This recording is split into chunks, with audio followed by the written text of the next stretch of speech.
Good morning. This is Mark, one of the TLC pastors. Happy Friday to you. This, as you can see, is an acorn. Behind me is the oak that it came from. I know this because this tree happens to be in our backyard. And while it's not the most impressive oak you'll ever see, I can remember when we moved into our place about 18 years ago, that tree wasn't even 3 feet tall. Now it's over 25. So think about that. In the course of about 2 decades, it's gone from this to that. Well, that's the way it is when it comes to growing in wisdom. We're not born wise, but we can grow in wisdom over the course of time. But unlike the growth of that tree behind me, growing in wisdom isn't something that's automatic. It's something that we must pursue and develop in our lives. Now, of course, we'll pick up bits of practical wisdom along the way, like not to touch a hot stove or not to stir up a beehive. And for the record, I learned both of those lessons the hard way.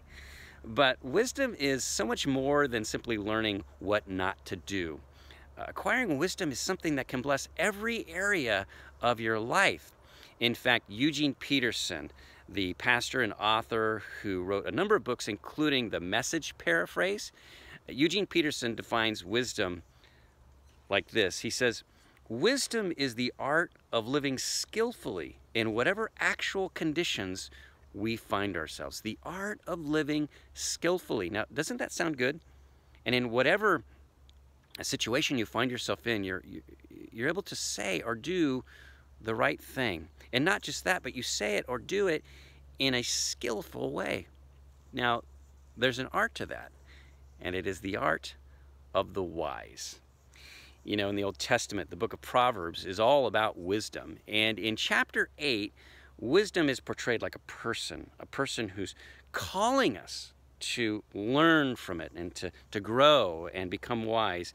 And in verse 17 of chapter 8, wisdom says this: "I love those who love me, and those who seek me find me." That's the promise, that if we seek wisdom, we'll find it. And so my simple question to you this morning is, are you willing to seek wisdom? Are you willing to love it, so to speak, to cherish it and value it enough to pursue it? Well, one of the ways you can do that is by joining us for a brand new series, Start, where we're going to go to the Old Testament book of Proverbs and seek its wisdom and learn its life-changing truths. And whether you consider yourself an acorn in the area of wisdom or you're on your way to being a towering oak, we will all benefit as we grow in the area of wisdom. So again, I hope to see you this weekend. Our normal service times are Saturday at 6, Sundays at 9 and 10:45. But until then, God bless you, have a great day, and I look forward to seeing you soon.